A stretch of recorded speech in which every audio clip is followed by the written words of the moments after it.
Today we have the latest injury updates on Sebastian and Mathew Barzal, plus how the Islanders have been able to win without Barzy in the lineup, and we have a full preview of tonight's game against John Tavares and the Maple Leafs. All that and more on today's Locked On Islanders podcast.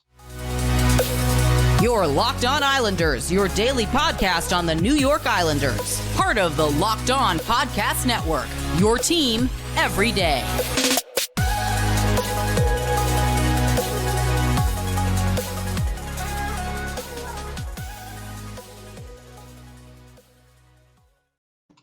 And welcome, everybody, to the Tuesday edition of the Locked On Islanders podcast. Gil Martin, so glad you could be with us and be part of the Locked On Islanders family. And thank you for making Locked On Islanders your first listen every day. We are free and available on all platforms.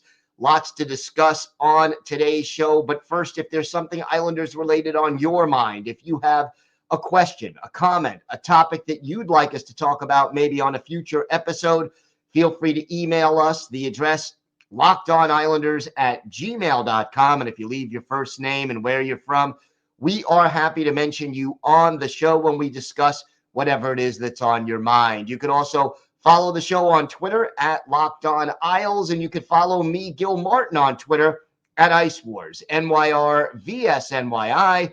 We'll keep you up to date on all the latest Islanders news, notes, and happenings. And I am live tweeting during nearly every Islanders home and road game. So join me for some instant insight and analysis. And it's always great to interact with Islander fans, game time, and anytime. All right, some news coming out of Islanders practice on Monday. Sebastian did not practice with the team, and essentially he is now listed as day-to-day with an upper body injury. So the Islanders made a corresponding move. They recalled defenseman Samuel Bolduc from Bridgeport and sent down forward Otto Koivula to the Bridgeport Islanders in exchange. So basically, we now have two extra defensemen vying for one spot, and only one of them essentially is going to be able to play. Now, also, Lane Lambert at practice on Monday gave an update on Mathew Barzal. And remember, Barzy has been out of the lineup since February 18th. So it has now been more than a month that Barzy has been out with a lower body injury. He has still, according to Lane Lambert, not resumed skating. So it does not look like we will be seeing Mathew Barzal back on the ice anytime in at least the next 2 weeks, I would say. It's really going to be maybe the last week and a half of the regular season, hopefully, or even maybe the start of the playoffs, depending on how quickly he can return to health. But now on defense. So if Aho is unlikely to play tonight against the Leafs, where do the Islanders go? And you have the two players, Parker Wotherspoon, who has been sort of the spare defenseman over the last 10 games or so. He's been a black ace up in the press box watching games. And now you have Bolduc. So we want to read a question we got via email from friend of the show, Tommy. Hey, Gil, how are you? Since Aho is out, would you go with Parker Wotherspoon or Samuel Bolduc to play? I would like to see both, but I think we need to stay strong defensively. Parker Wotherspoon is more stay at home. So would you like to see him more, even though Bolduc is good at moving the puck, for a breakout? Thank you for the great podcast. Let's go Islanders. Tommy, always great to hear from you. Thank you for the question. I think the Islanders are going to go with Bolduc first. I don't know that Wotherspoon won't get a chance, but I think they're going with Bolduc first. Number one, they view Bolduc as more of a guy who can do things on the power play unit and who is more similar in his skill set than Sebastian Aho. Now, there are obvious differences. One of them being that Bolduc is 6'4", 220, and Aho is, considered small by NHL standards. But I think Bolduc can fill in for Aho on the second power play unit, and he did that at practice. That is why I think they are more inclined to go with Bolduc. And you look at his stats in 6 games with the Islanders this year, the New York Islanders, the NHL Islanders. Bolduc has a goal, is a +2, and has 2 penalty minutes. In Bridgeport, 56 games, 10 goals, 35 points, and 31 penalty minutes. Parker Wotherspoon is more of a stay-at-home guy, as Tommy correctly pointed out. And I don't think you can go wrong by going with Wotherspoon, but I think because of the power play ability that you get from Bolduc, and because of his size, I think the Islanders will try Bolduc first. And here's the other thing. I think that the organization views Bolduc as more of a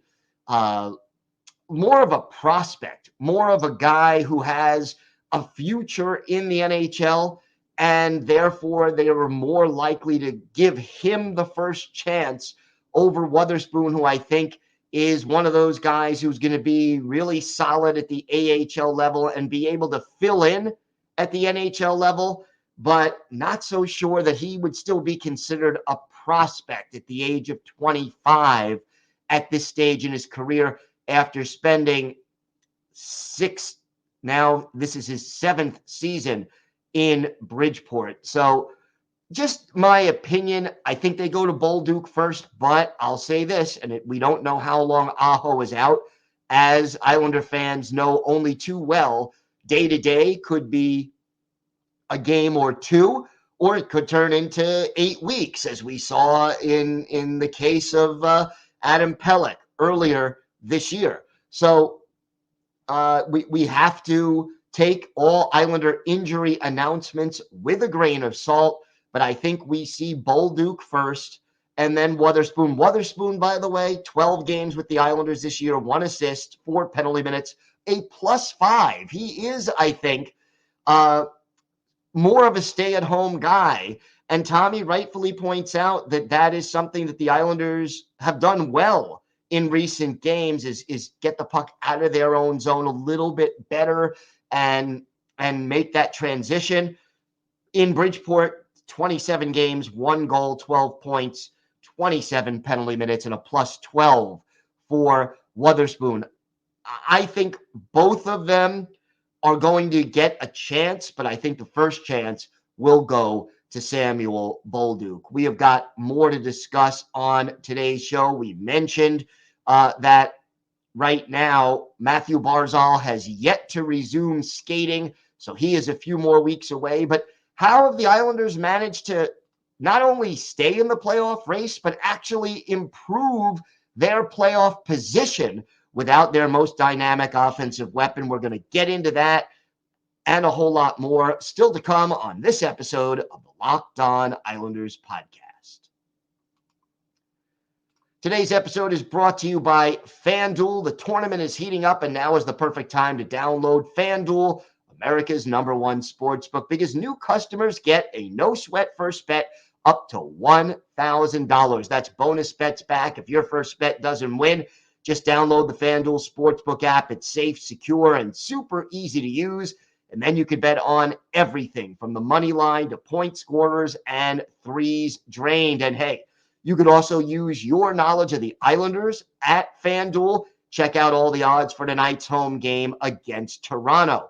Plus, FanDuel even lets you combine your bets for a chance at a bigger payout with the same game parlay.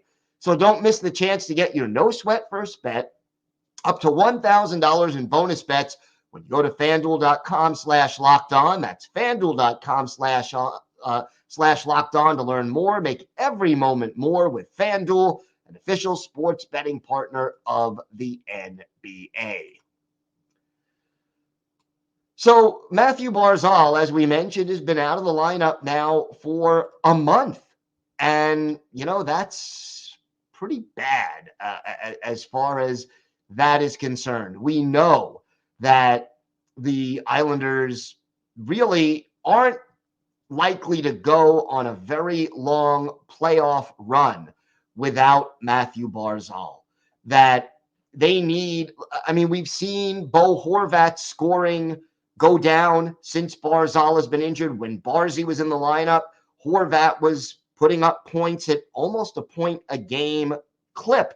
And yet, without Barzy, the Islanders still doing well and winning games and getting themselves into, right now, as of the time of this recording, first wild card position. Now, both Pittsburgh and Florida have those games in hand, so nothing is clinched yet. But with 11 games to go, they seem to almost be playing better hockey without Mathew Barzal.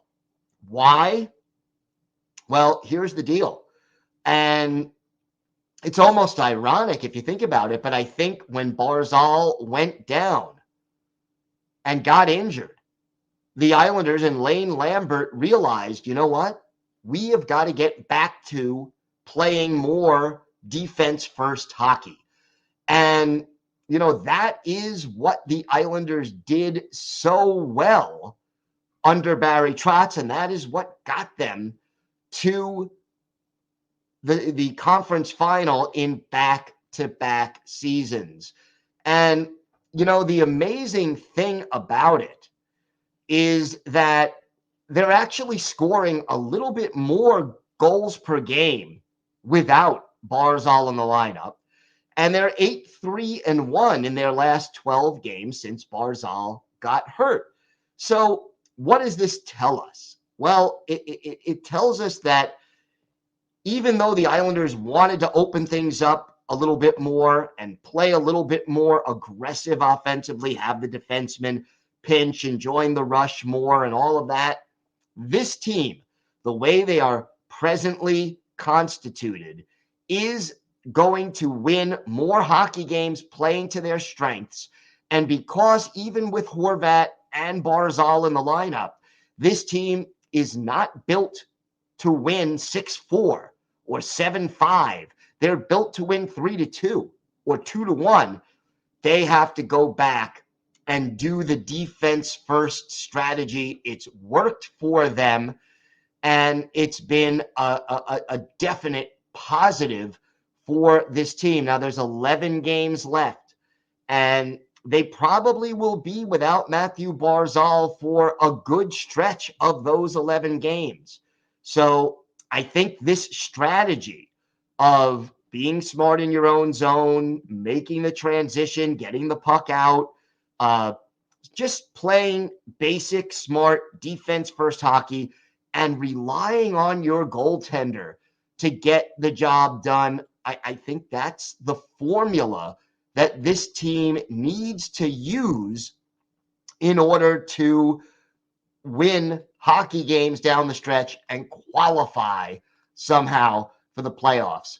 The problem, realistically, more than anything, without Barzal, it's been felt even more on the power play.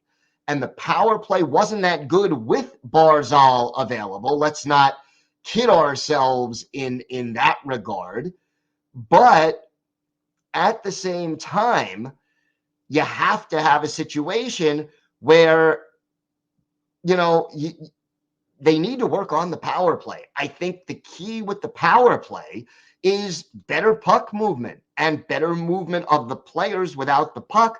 They just don't do that. So the power play is only 4 for 33 without Barzal in the lineup. That's a little better than 12%. And they are now 30th out of 32 teams in the league on the power play. And, I said earlier on the podcast today that if they don't get Barzal back, it would be very difficult for them to go on a long playoff run. And part of the reason is the power play. If you remember playoff hockey. And Islander fans, it's only been 1 year that they haven't had it here. Uh, checking is tighter. Games are more intense, more physical. There is less time and space to operate with the puck. Everybody is bringing their A game every night. And look, let's not kid ourselves. Over the course of an 82-game season, the intensity level is not the same for all 82 contests. But here's the thing.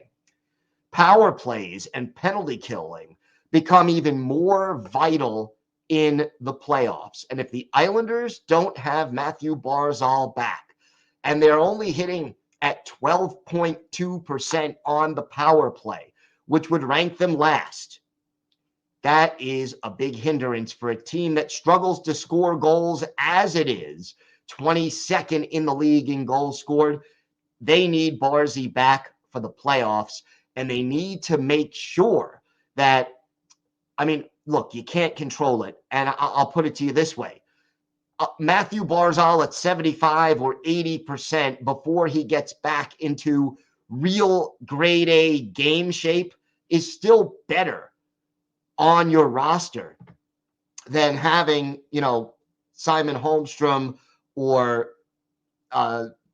Josh Bailey or Cal Clutterbuck. No offense to those guys. They're all very good, players at what they do, but you can't replace the offensive firepower and explosiveness and skating ability that Barzal gives you on the power play. So I would say this, even if Barzy comes back for the playoffs, they still need to play that defense first style. That's what they need to do to win until they acquire another bona fide goal scorer, or until Oliver Wahlstrom proves he could be a bona fide goal scorer, or better yet, how about both of those options? But Wahlstrom is probably gone until next year, and we don't know if Barzal will be back in time. So Lane Lambert needs to continue to play smart, conservative, defense-first hockey. And yeah, the guys at ESPN Plus may not like it, but you know what? Tough. This is the way the Islanders need to play to win. And I'll reiterate it this way just to make it clear. And I think 98%, maybe 99% of Islander fans would agree with me. I would rather see this team play boring, and I'll put that in air quotes, hockey, and win, than play exciting hockey, and I'll again put that in air quotes, and lose. I'd rather see them win 3-2 than lose 7-5. It's that simple. And when you've got a goalie like Ilya Sorokin and a backup goalie like Semyon Varlamov, look, that's the Islanders' big edge in this playoff race. Here we are with 11 games left on the schedule, okay? 11 games left on the schedule, including tonight's game. And when you look at it, you got to, you're in this wild card hunt. The Islanders have 80 points. The Penguins, 2 points back. The Panthers, 3 points back. Two of those three teams are most likely going to make the playoffs, okay? And what is the edge the Islanders have?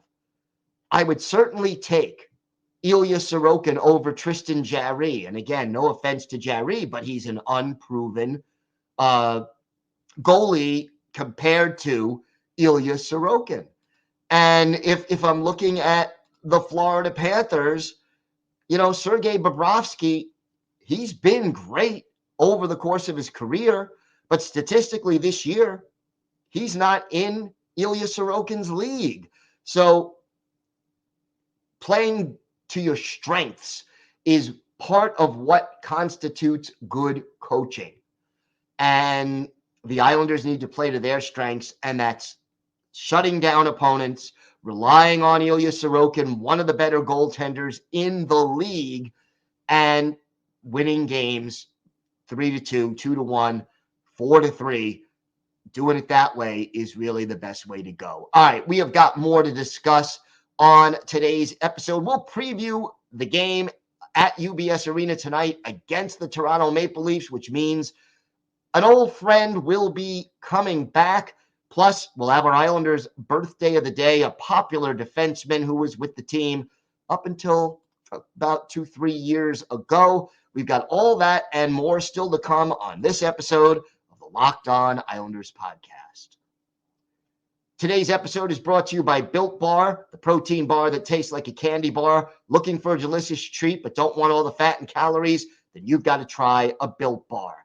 What makes Built Bars so good? Well, for starters, they're all covered in 100% real chocolate. That's right, real chocolate. And listen to these flavors. My favorite is the cookies and cream, but you could go with peanut butter brownie, churro, coconut almond. And not only are the flavors great, but listen to these macros. Each bar averages just 130 calories and only 4 grams of sugar, but they pack a whopping 17 grams of protein. Now, you could still go to built.com and order a box and have it delivered to your home, but now you could also pick them up right away at your local Walmart or Sam's Club. So check out Built Bar, the protein bar that tastes like a candy bar. You can thank me later. Islanders, Maple Leafs tonight, UBS Arena. Big game here. Let's not kid ourselves. Toronto right now, 42-18-9, 93 points on the season, and they are a good team. Toronto, top 10 in goals scored, 9th in the league, 3rd in the league in goals against, which is not something that we expect from the Maple Leafs in recent years, but now it looks like they have found some good goaltending. Now, Ilya Samsonov is listed as day-to-day as of right now. Whether he'll be back in time for tonight's game, we'll let you know as soon as we know. But he has been outstanding, a 2.35 goals against, a 9.17 save percentage, and a 24-8-3 record. We could also see Matt Murray. He is 13-7-2 with a 2.96 goals against and a 9.05 save percentage. Special teams, by the way, I'm going to lay it out there. The Leafs have the second best power play in the league, 25.9%. Islanders can't take those dumb penalties. Got to stay out of the box. The penalty kill, not bad, 12th in the league, almost 81%. Right now, Mitch Marner is the leading point getter on the Maple Leafs. He has 63 assists in 69 games and has 89 points. William Nylander leads the team with 35 goals. Austin Matthews, 32. And then John Tavares has 30. So this team knows how to put the puck in the net. They are dealing with some injuries. We mentioned Samsonov day-to-day. Ryan O'Reilly, who they acquired at the trade deadline, on the IR, as is Nicholas Robertson and Jake Muzzin. The top line for the Leafs, Austin Matthews centering Alexander Kerfoot and Calle Jarnkrok. Michael Bunting, John Tavares, and Mitch Marner from left to right are your second line. Sam Lafferty, Bobby McMahon, and William Nylander, the third line. And then David Kempf, Zach Aston Reese, and Noel Osiari are the fourth line. Morgan Riley and Eric Gustafsson, a very solid first pair on D, followed by Mark Giordano and Justin Hull. And then the third pair, Jake McCabe and Timothy Liljegren. So that's the setup. The goalies right now, Matt Murray and Joseph Woll. But again, if Samsonov is able to return, we may see him as well. We got to keep an eye on it. Islanders, let me reiterate what I said earlier. They've got to play defense first. These skilled players, your Matthews, your Kerfoot, your Marners, and your Tavareses, and your Nylanders, these guys are fast. They're skilled. They can skate. Can't let them have time and space in the neutral zone. Can't leave them uncovered. Can't give up rebounds and tip-ins. Got to play smart hockey. Time now for our Islanders' birthday of the day. And yeah, Monday was the 32nd birthday of former Islanders defenseman Nick Leddy. Leddy acquired from the Chicago Blackhawks just before the start of the 2014-2015 season. He was at the University of Minnesota, drafted by the Wild in the first round, 16th overall back in 2009, but made his NHL debut with Chicago, won a cup with them, and then joined the Islanders, as I said, in 2014. Put together 3 straight seasons on the island of 40 or more points, 40 in 15-16, 46 in 2016-2017, and 42 in 2017-2018. Ended up leaving the Islanders after the 2020-2021 season for cap reasons and is now a member of the St. Louis Blues after playing for Detroit in between. Best game for Nick Leddy as an Islander, we go back to the Barclays Center, February 12th, 2017, a game against the Colorado Avalanche. The Islanders ended up winning this one by a score of 5-1. And for Nick Leddy, a goal, 2 assists. He was a +3 in this game. And, got to give him credit. And he was very good on the power play, could skate well, and was a positive influence on the Islanders. I think, between him and him and Taves, the Islanders missed the puck-moving ability of both of those players. So, big game tonight. They're all big with 11 games left, and we will be back tomorrow with our key takeaways from the game, plus our weekly farm report on all things Bridgeport Islanders. Some more fascinating goals by Ruslan Iskakov, so make sure you join us as we'll discuss that. Want to thank everyone for making Locked On Islanders your first listen today. Now make your second listen game-to-game NHL. Every moment, every top performance, every result, Locked On Game-to-Game covers every contest from across the National Hockey League with local analysis that only Locked On can deliver. Follow Game-to-Game on Locked On NHL, available on the Odyssey app, YouTube, and wherever you get your podcasts. Have a great day, everybody. Stay safe. And of course, let's go Islanders.